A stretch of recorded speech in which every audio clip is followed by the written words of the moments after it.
Alright, I will say good morning. So today's daf is Lamed Tes 39. We're actually going to pick up on the bottom of Lamed Ches Amud Beis. So if you remember again, we left off with a discussion regarding the dough.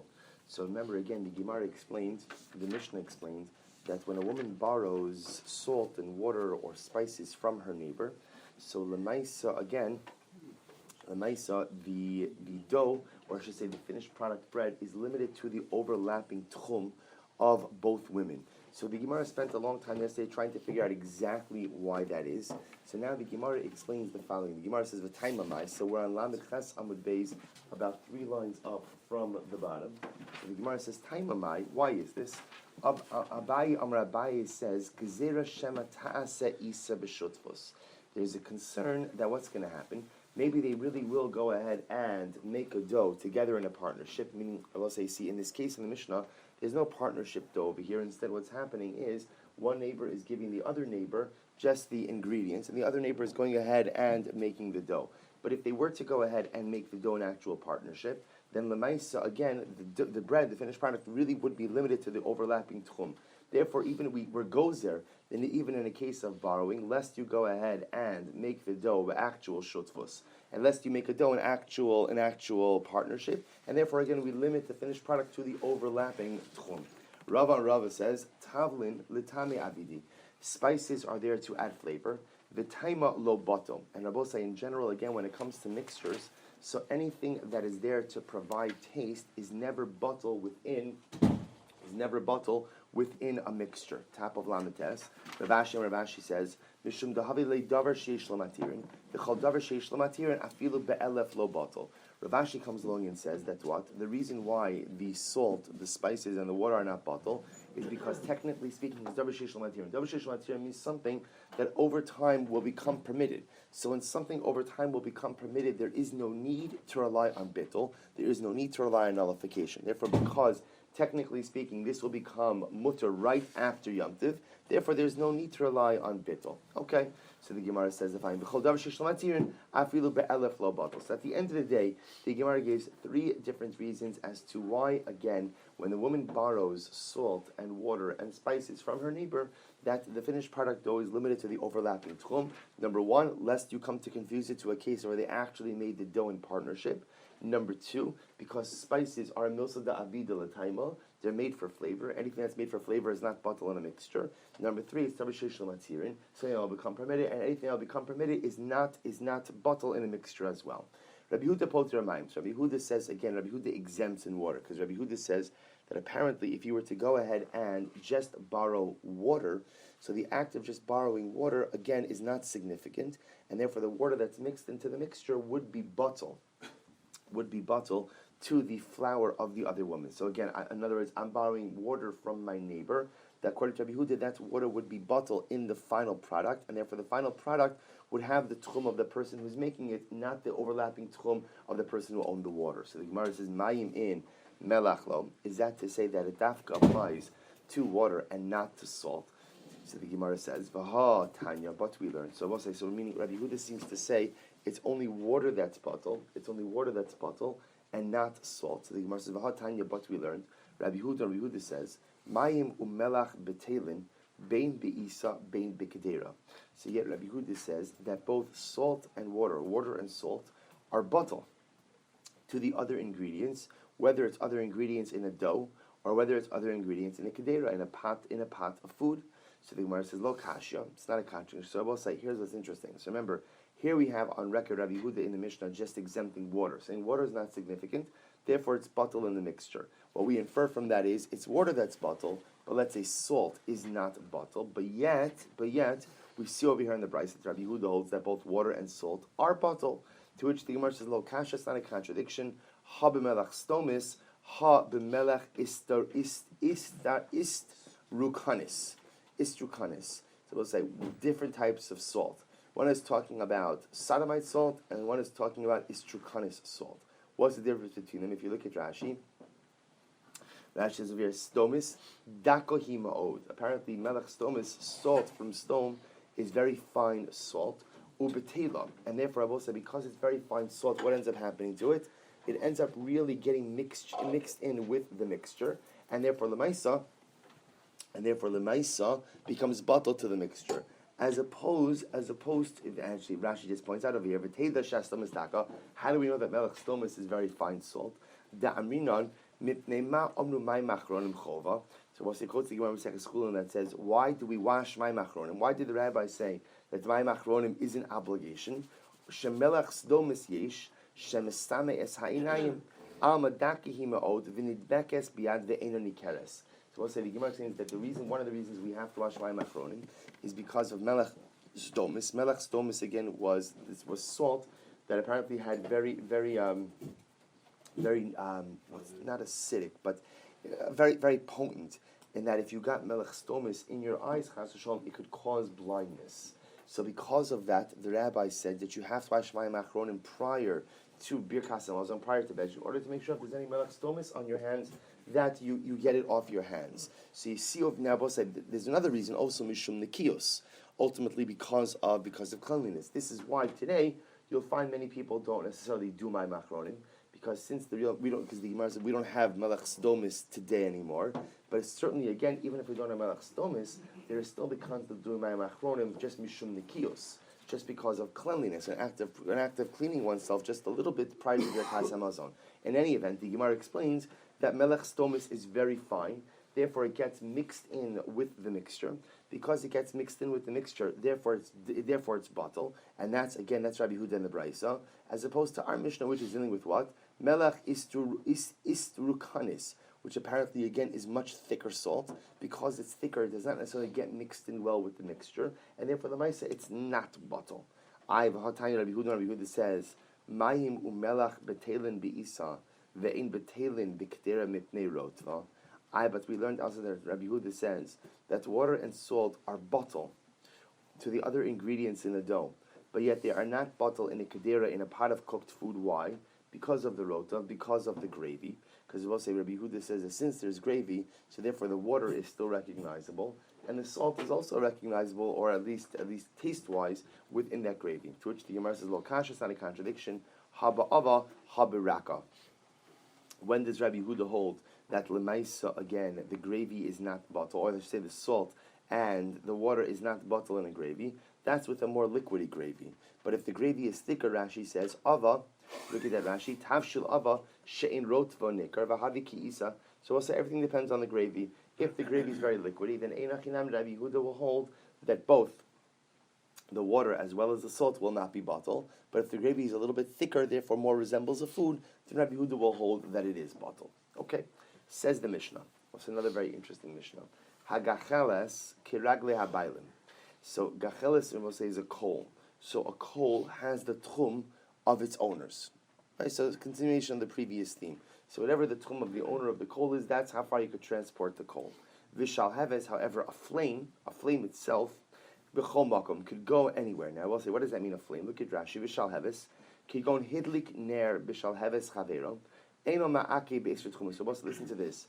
As much as a coal is limited to the tchum of its owner, if I were to go ahead and light a fire from your coal, that fire is not limited by your tchum. Even though, again, that fire came from your coal, it's not limited by your tchum, but rather, again, the fire is not, the truth is the fire will be limited, we'll see if the fire is limited at all, but with pashtos it means it's limited to the tchum of the individual who made it, or I should say who took it. Okay, is that clear? So again, the coal itself is limited to the tchum of the owner, but the fire, the shalheves itself, literally could go anywhere. It's not limited in tchum. Gacheles shal hekdish, if you have a coal that belongs to the Beis HaMikdash, mo'alin bo, if you used it for mundane use, then l'maisa, again, it is subject to the laws of me'ilah. V'shal heves, however, when it comes to the flame of a gacheles shal hekdish, lo nanin v'lo mo'alin, you may not get hana, but if you did get hana, you did not violate the laws of me'ilah. So we'll say again, if you have a coal of hekdish, so that is subject to the laws of me'ilah. Me'ilah means any time you use consecrated property in a mundane fashion. So the coal is subject to the laws of me'ilah, but however, the flame, you should not get benefit from the flame of hekdish, but if you did, you have not violated the laws of me'ilah. Okay, we'll discuss why that is. So look at, however, again, The Gemara goes on. Hamosi gachalas Rosh Hashanah. If one goes ahead and carries out a coal into Rosh Hashanah, chayiv, you are chayiv. However, v'shal heves, if you just go ahead and carry a flame, potter, then lemaisa again you are potter for otzah. We'll discuss in the Gemara exactly what this case is. Look at Rashi for just a moment. Rashi says over here, v'shal heves lo nanin. So remember, what did the Mishnah say? If you have a gacheles, if you have a coal of hektish, and you use that for mundane use, you have been in violation of me'ilah. But if you go ahead and you use a fire of hektish, so you're not supposed to do it. But if you did it, it's not subject to the laws of me'ilah. Why not? Rashi says, "V'shal heves lo nanin lechatchila midrabanan." So you should not get benefit from a fire of hektish. V'im nanin lo moalin.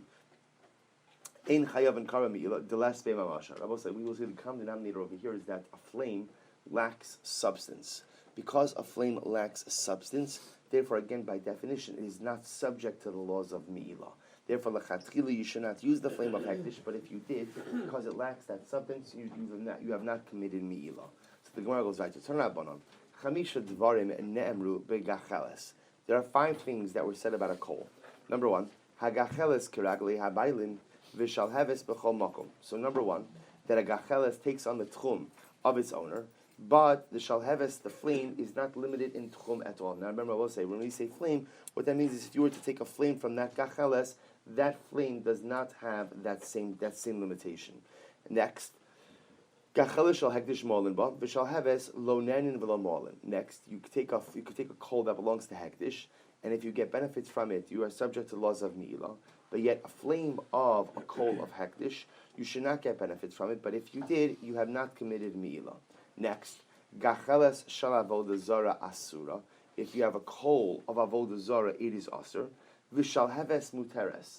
But you may go ahead and use the flame from the coal of avodah zara. So if I have a coal of avodah zara, let's say they're using it for their karbanos, I can't use that coal, but I can light a fire from that coal. Next, hamosi gacheles l'rosh hashanah chayiv v'shal heves potter. Next, if one goes ahead and carries a coal into Rosh Hashanah, he is chayiv. However, again, carrying a flame, he'll be potter. Next, hamuda hana mechavero aser begachalto. So actually, this is a new case. Hamuda hana mechavero. Rabbi says, so if I go ahead and muda hana means I take a vow, preventing myself from getting any kind of benefit from Ruvain. That's hamuda hana mechavero. So I vow that I'm not getting any benefits from Ruvain. What is the halacha? Aser begachalto. I may not use or I not get benefits from his coal. Umutra b'shal hevto, but I can get benefits from his flame. So we'll say the common denominator you see over here is what? That a flame, as Rashi says, let's say mamash, it doesn't have substance. Because it doesn't have substance, therefore what? Therefore, the Maisa, it's not subject to all of these laws that the coal, which does have substance, will be subject to. So now the Gemara asks, Maishna shall haves avodah zara desharia, u'maishna dehektish da'asira. So now the Gemara asks a very interesting question. We had two cases of the shalheves. In the case of the shalheves, the flame of hektish, so what did the Gemara say? The Gemara said that you may not get benefit from it, but b'diavad you can. And yet, when it came to the flame of avodah zara, what did the Gemara say? That if you lechatchila you could use the flame of avodah zara. So why is it that you can lechatchila use the flame of avodah zara, but you can't lechatchila use the flame of hektish? To which the Gemara says, "Ma'ashna shall have avodah zara the sharia." Why is it the flame of avodah zara is permitted? Or ma'ashna the hektish da asira, and the flame of hektish is not. At least the chatchila not permitted. So the Gemara says, "I'll tell you why." Avodah zara de meisu ubedili in sheminei lo gazi barabanan. Because I will say avodah zara, which is considered to be repulsive, and people separate themselves from it. There's no need for an additional gezerah. We're not concerned that if we let you use the flame of avodah zara, which technically is permitted, that you'll come to use the coal. There's no gezerah necessary there because people stay away from avodah zara to begin with. However, hekdish the lo ma'is the lo bedili in sheminei gazer beirabanan. But however, when it comes to hekdish, which again, it's not disgusting, right? People are very much connected to hekdish. Therefore, the mice again, the Rabbanan felt there was a need to make this gezerah. Yeah. I'm not understanding why he's saying that avodah zara is meisa. No, spiritually it's meisa, but for centuries people have had. No. But it's something that most people have an aversion to. Stam person. Isn't it a taiva? But the time by this time is already gone. Right. This already time of the Gemara. It's not the time of the Nevi'im already. Like where everybody's worshiping avodah zara. Just in general, there was there, but for most people, it was considered to be mos. wasn't rampant like it was in the past. So the Gemara goes weiter. Hamotzi gacheles u'sarabim chayiv v'shal haves patis. What did the Mishnah say? The Mishnah said that if one goes ahead and carries a gacheles into the sarabim, he's chayiv. This is either. That's the truth. This is actually either, because Lamaisa, again, remember, truth is the Isser will really be on Shabbos. But remember, on Yom Tov also, anything that does not, now I guess on Yom Tov it wouldn't be necessarily, because you could be using this for Ochel Nefesh. Shabbos. So the Gemara says the following: Hamotzi gacheles u'sarabim chayiv v'shal heves potter. So if one goes ahead and carries a gacheles, a kol to sarabim, he's chayiv. But if he carries a shal heves, a flame, he's potter. So the Gemara says v'hatanya. But we learned hamotzi shal heves kol shu chayiv. But yet we learned that if one does carry a flame of any amount that he's chayiv, so also we have a Beitzah that contradicts the Mishnah. Because the Mishnah says you're never chayiv for carrying a flame, but yet the Beitzah says you are chayiv for carrying a flame. So which one is it? Amar Rav Sheshes kigon shou tzio b'kisim. What's the case? The case of where the Beitzah, where you're chayiv for carrying the flame, is where you have a little twig, and you're carrying the flame on the twig. That's the case. So since the fire itself is rooted in something substantive, therefore, lemaisa, again, you're chayiv for carrying out the fire. Look at Rashi.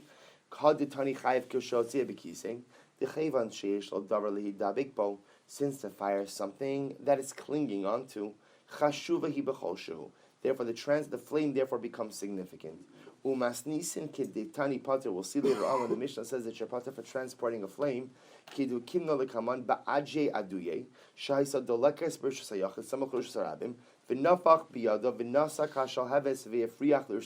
say we'll come back to that. I don't want to translate that now. We'll come back to that at the end of the Gemara. But the Gemara suggesting is the following: when the flame itself, lemaisa, is attached to something, then it becomes significant, and therefore the transport of it, by definition, is prohibited. So the Gemara says, 1 second. But if you're carrying out this little piece of wood, then forget about transporting the flame. Why would you not be chayiv for hotzah on what? Hotzah for the twig. Hotzah for the twig. To which the Gemara says, bideles le'shiura. We're talking about a twig that does not have a significant shear. Because also remember, we saw already in Masechah Shabbos that in order to be in violation of carrying something, you have to carry a significant amount. What makes a twig significant? Disnan, hamotzi eitzim. If someone carries wood on Shabbos, you're only chayiv if what? Kedei levashel beitzah kala. You're only chayiv if you carry enough to be able to start a fire to go ahead and cook an easily cooked egg. So meaning, whatever amount that is clearly more than just a little twig. Therefore, again, you're not chayiv for carrying the twig, because the twig doesn't have the shear. Instead, what you are chayiv for is carrying a fire. Aren't they saying there that that's the way you can carry just a flame? That is correct. That was the question. Correct. How do you carry a fire? So we'll see. There's going to be another way. But right now, the Gemara is saying that if you were to carry it on something, the act of having a flame attached to something, even if that something is insignificant on its own, l'maisa, the fact that the fire is there makes the whole thing significant, and therefore you be chayiv for carrying.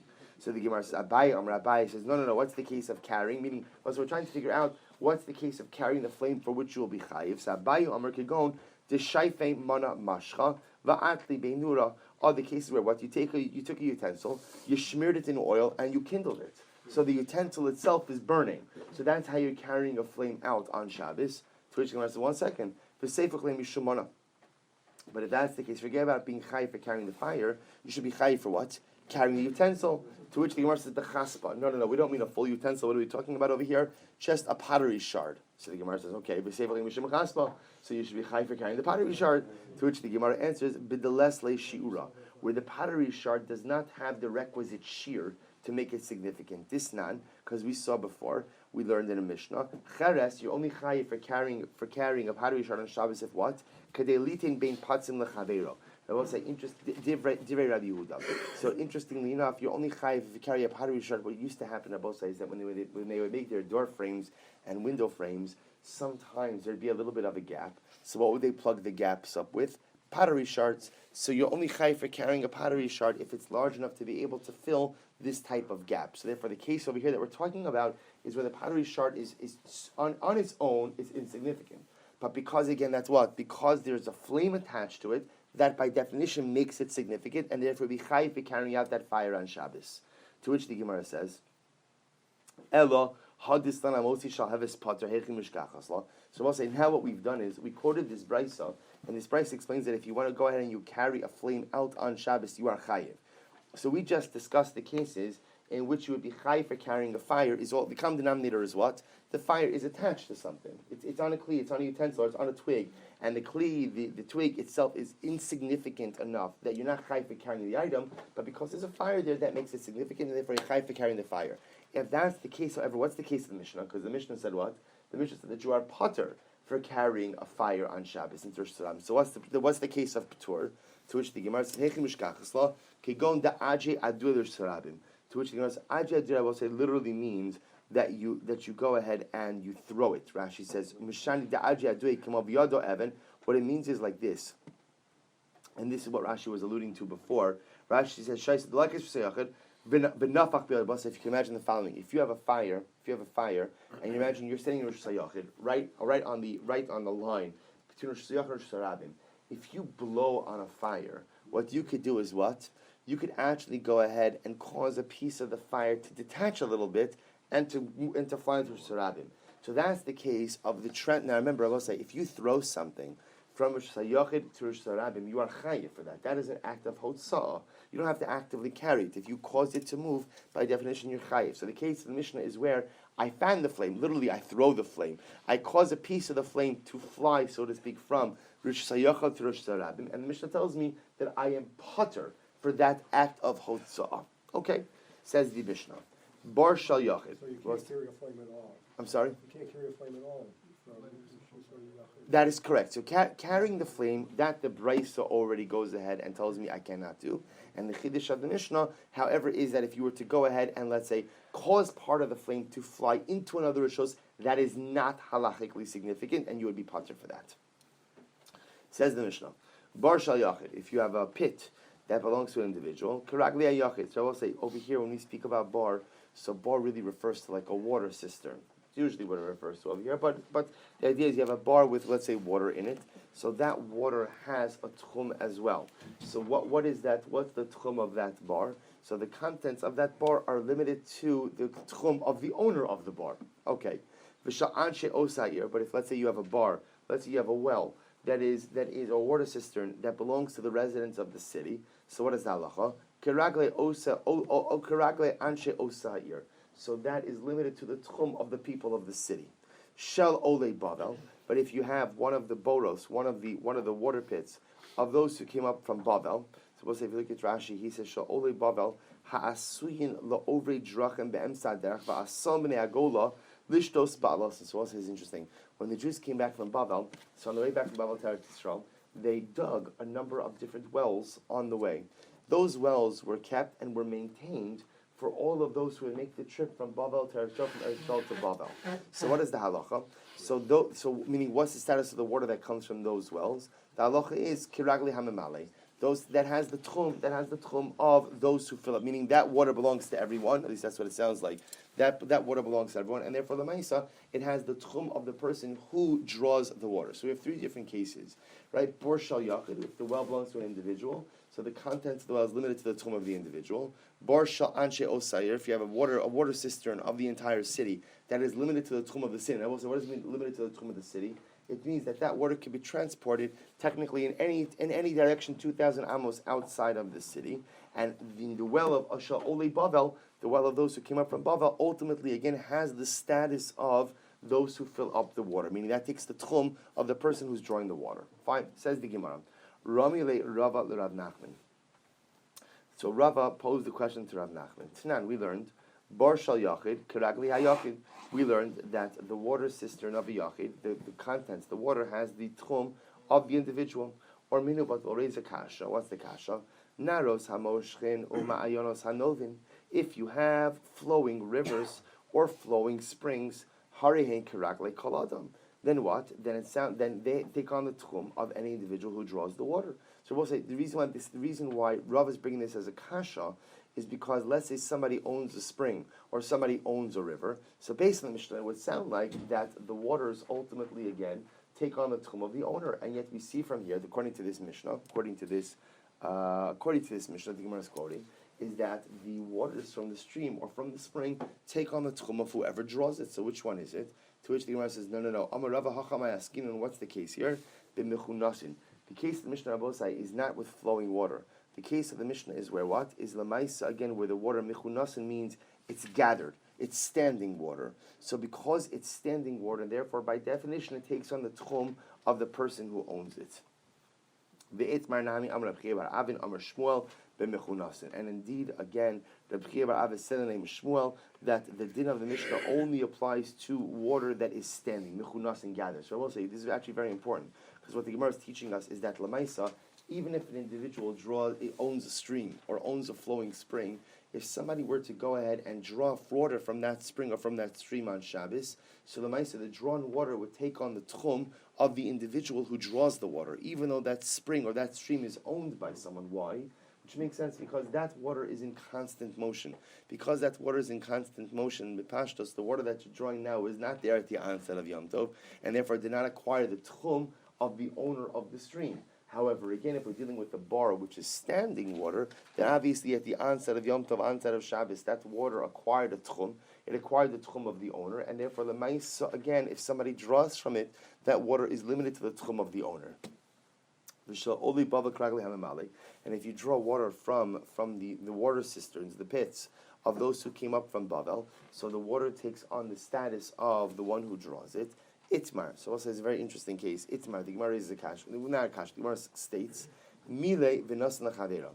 So we'll say, imagine the following case. So Reuven and Shimon are traveling.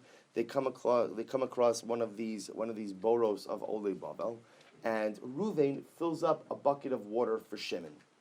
Okay, fills up a bucket of water for Shimon. So the Gemara says, Rav Nachman. So we'll say, now the question is, when Reuven fills up the bucket of water for Shimon, which tchum does that water acquire? So on one hand, Rav Nachman says, Rav Nachman Amar, Kiragle mishenismalulo.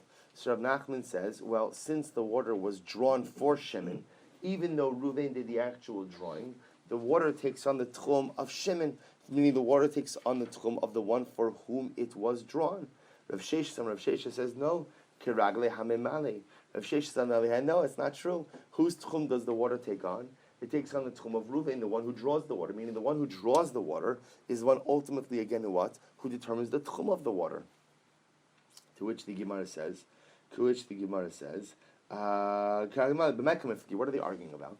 Mark savar bira dehefkerehu, umar savar bira deshutfihu. Well, so you know what they're arguing about? They're arguing about the fundamental nature of these boros, of these pits. So one says that essentially the pits, the water cisterns of Oli Bavel, are hefker. And the other opinion says, no, they're not hefker. They're jointly owned by all of Klal Yisrael. And I will say, now what does this mean? This is actually very interesting. Take a look at Rashi. Rav Sheshes savar bira dehefkerehu. So the Gemara is suggesting that Rav Sheshes is the one who says what? That Lamaisa, when you draw the water, whose tchum does it take on? Kiragle hamemale. That the water takes on the tchum of the individual who actually who draws the water. So Rav Sheshes is of the opinion that the nature of these boros is that they're hefker. So let's say this is fascinating. Look at Rashi. Rav Sheshes savar bira dehefkerehu v'hamagbia mitzia lechavero. I will say, if I pick up a lost object for my friend, lo kana chavero, I cannot acquire something hefker on behalf of my friend. Kedarmina bab mitzia b'shtayim ochsin. Dahavi tofes lebachol b'machum shechav la'achirim. Ela hamagbia kana. The boss says it's very interesting. There's a concept of zachan la'adam shalom b'fanav, right? So what happens if, let's say again, I can do something that is objectively beneficial for you, even without your knowledge. However, again, there's an important caveat to that rule, which is I can do that as long as it does not adversely affect another. But if my actions are going to adversely affect another, I cannot acquire something on your behalf without your knowledge. So what's an example of this?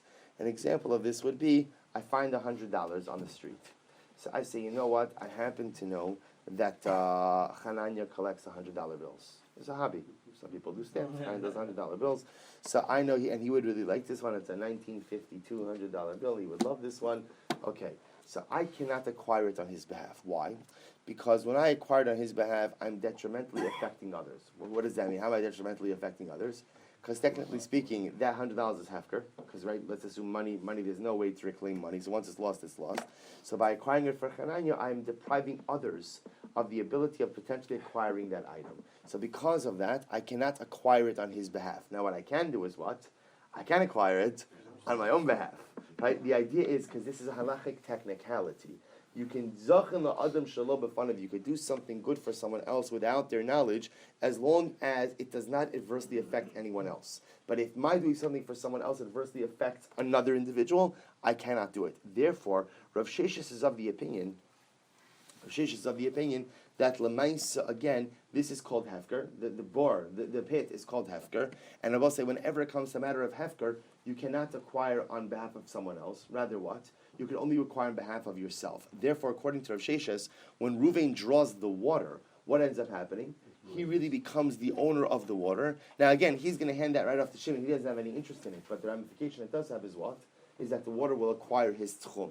On the other hand, Rashi continues and he says, Rav Nachman holds, Bira d'shutfihu. It's not true that the water cistern actually is the joint property of everyone, meaning it belongs to all of Klal Yisrael.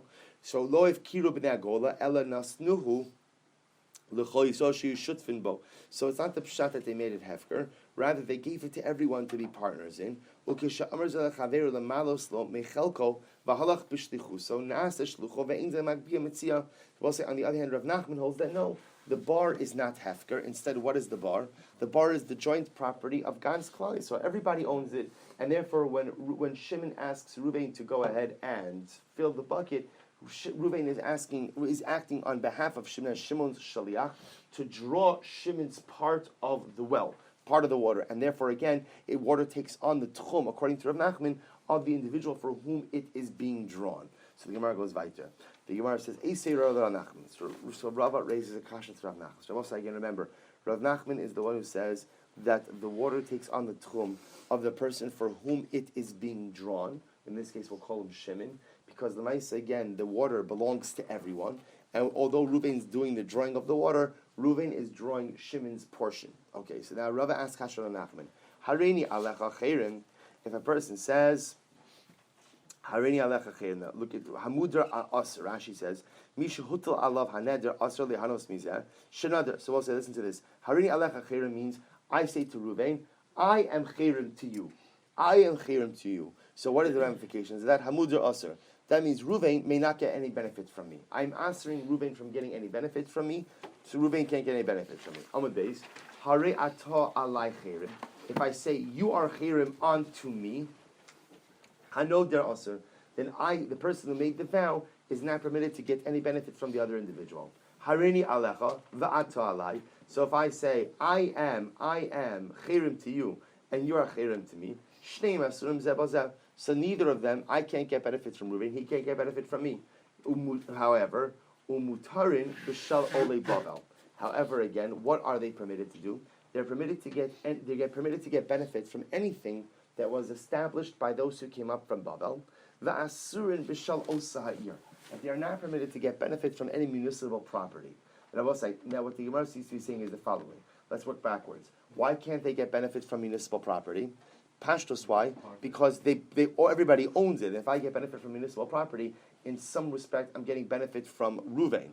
On the other hand, the Gemara says that I can't get benefit from anything that was established by Ole Bavel, which makes it sound like what? Hefker. That it's Hefker. So the Gemara says, Ve'elohein dvarim she'Ole Bavel. What are the things that were established by Ole Bavel?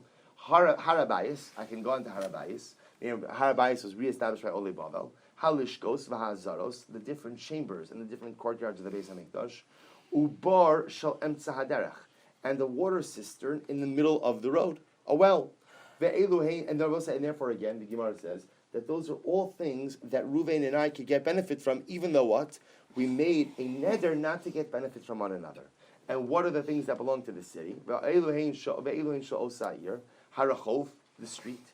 Beis HaKnesses, the shul. Or Beis HaMerchatz, and the bathhouse. So I will say, I'm not permitted to go to shul. I'm not permitted to walk in the street. And I'm not permitted to use the bathhouse. But, again, I don't care about that right now. What I care about is what? Is that L'maisa, I can get benefit from the water, from the wells that were dug by Ole Bavel, which indicates to us what? V'i amrit bira d'shotvi. So remember, this is Rava asking on Rav Nachman. Rav Nachman, you wanted to suggest that the wells are really owned b'shutfus. All of Klal Yisrael owns the wells, and that's why Rav Nachman wanted to say that L'maisa, when if I draw water for Ruvain, the water doesn't have my tchum, it actually has Ruvain's tchum, because I'm drawing Ruvain's portion. But says Rav Nachman, if you are correct, that the wells are really jointly owned, Amai mutter. Why are you permitted in this case of where two people make a neder not to get benefit from each other? Why would they be permitted to draw water from the well? After all, if the well is jointly owned, then by pashtos they should be prohibited from deriving any benefit from jointly owned property. V'hatana we learned hashutvin shenadru hana'a zemizeh asur mekaris the chatzar. That I will say if you have partners who own a chatzar together, and they make a neder not to get benefit from one another, neither may enter into the chaser. So you see from here that jointly owned property may not be accessed by either party who made the neder not to get benefit from one another. So if you, Rav Nachman, are correct, and therefore again the wells that were dug by Ole Bavel are considered to be joint property, then when Ruvain and I make the neder not to get benefit from each other, we should not be able to get benefit from the wells either. To which the Gemara says, no, I'll tell you. Lir chotz bebar. Lirchotz hachanami. So the Gemara says. So it depends. If you're talking, what kind of benefit are you talking about? If you're talking about bathing in the bar, so I will agree that bathing in the bar is not going to be permitted. I will agree with that. However, what's the case? Meaning that type of dramatic hana will not be permitted. However, v'hacham asking, what's the case here? Limalos. I will say so again. To bathe in the bar, that type of hana you would not be able to do. But what are we talking about over here? We're talking about over here of drawing water from the bar. So I'll say, even though they made a neder not to get hana from each other, each one is still permitted to draw water from the bar of Oli Bavel. Why? Because mar mididei kamemale, umar mididei kamale. Because I'll say, what's that? Because what do we say? We say that when we draw water from the bar, each one is what? Drawing their own water. Or in other words, Rabbi saying that we accept the principle of Breira. And what does the principle of Breira say? That when I go to draw water from the well of Oli Bavel, what am I doing? I'm drawing my water. I'm not drawing someone else's water. I'm not even drawing shared water.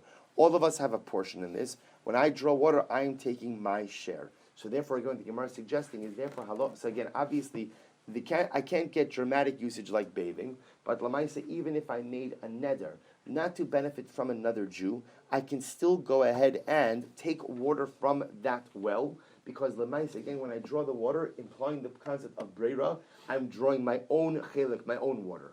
So the Gemara says, is that the case? So Savra Nachman Yesh breira. Are you telling me then that Rav Nachman holds, he subscribes to the concept of breira? V'hatanan, we learned, ha'ochin, ha'shutzfin, shechayavin b'kalbon, piturin b'meister behema. So we'll say, this is a very interesting case. This takes us back to our Shkolim days. So if you take a look, you see the Rashi that starts Kishachayavin bekalbon Piturim b'meiser sheni.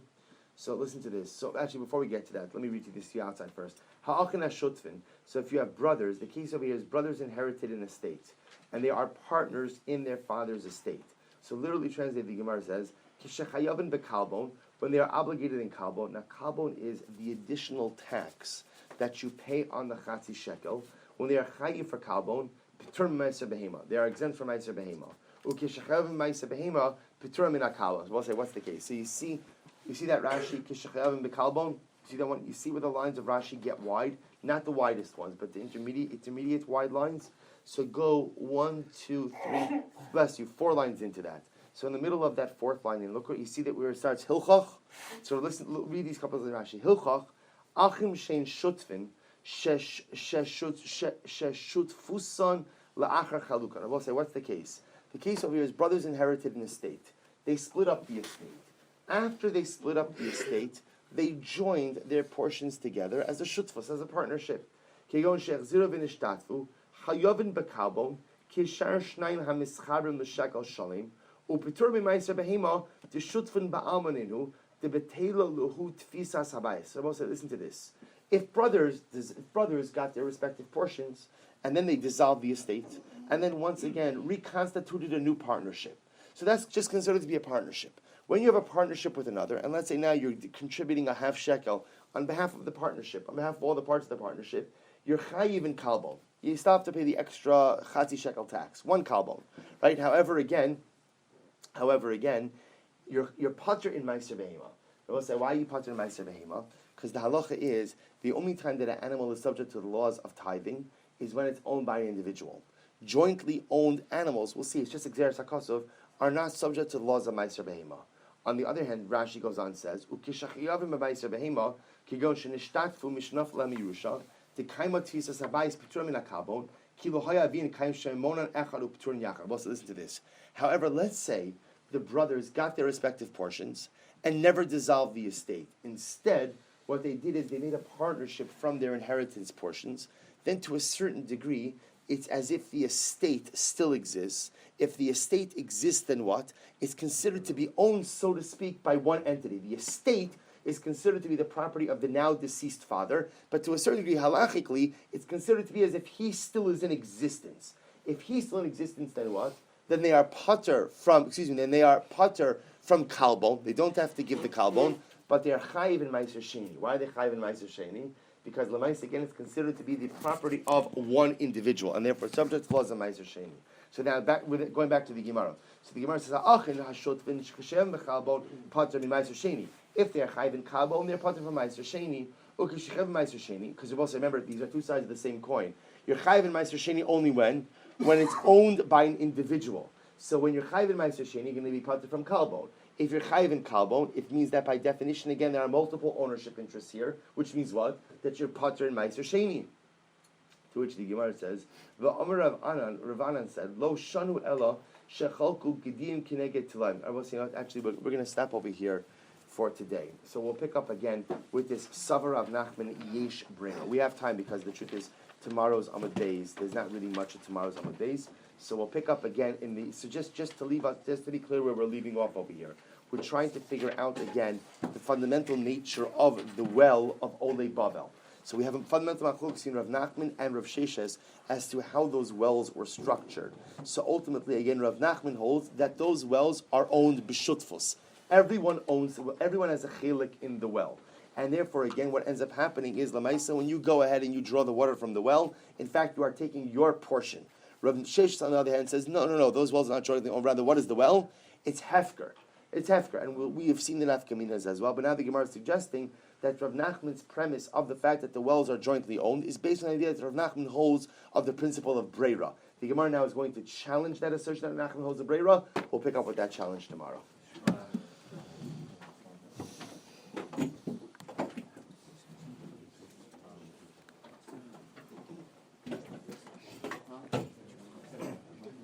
We dealt with that issue in Masechet Shabbat when we said that you could stick the two beams around the well.